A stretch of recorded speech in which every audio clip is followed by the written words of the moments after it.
আসসালামু আলাইকুম। দেশে বিদেশে অবস্থানরত ভাই বোনেরা সকলেই কেমন আছেন? আশা করি সকলেই ভালো আছেন। আমি নওশিন জাহান, ভুক্তভোগী ব্যাংকের একজন সাধারণ আমানতকারী।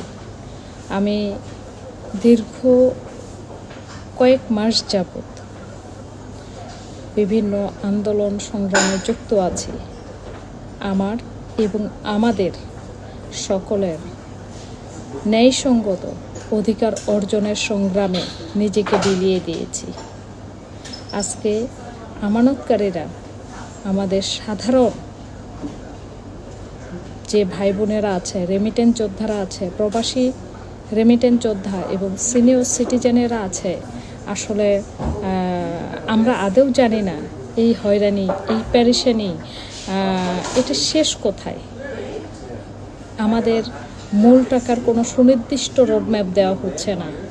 আমাদের অনেক ব্যাংকে আছে মুনাফার, মান্থলি মুনাফার যে টাকাটা উঠানো যেত, সেটাও বর্তমানে অনেক ব্রাঞ্চে দেওয়া হচ্ছে না।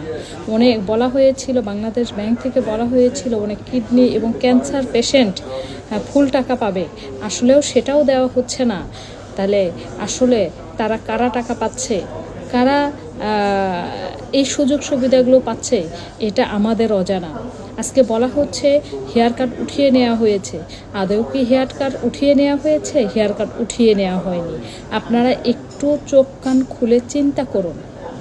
যে হেয়ার কাট ছিল গত 24 এবং 25 সালের জন্য হেয়ার কাট, সেটা শিথিল করে এখনও তাও বা লিখিত আকারে না দিয়ে মৌখিকভাবে মাননীয় অর্থমন্ত্রী সংসদে উত্থাপন করেছেন এবং বলেছেন হেয়ার কাট থাকবে না।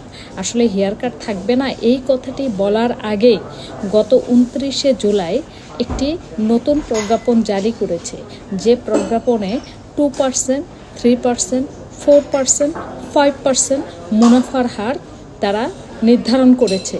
তাহলে এই যে 2%, 3%, 4%, 5% এটাই যদি মুনাফার হার হয়, তাহলে ট্যাক্স ভ্যাট কাটার পরে থাকেই বা কয় টাকা?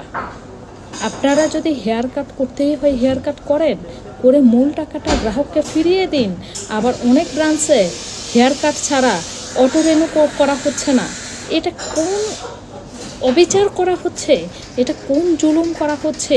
অন্তত এই জুলুম থেকে বাংলাদেশের নবনির্বাচিত সরকার জনাব তারেক রহমান সরকারের কাছে আমি আকুল আবেদন জানাচ্ছি যে সাধারণ দেশের অতি নগণ্য সাধারণ অসহায় নাগরিকদের প্রতি আপনার সজাগ দৃষ্টি দিন, তাদের পাশে দাঁড়ান, আর তাদেরকে আপনি অভয় দিন।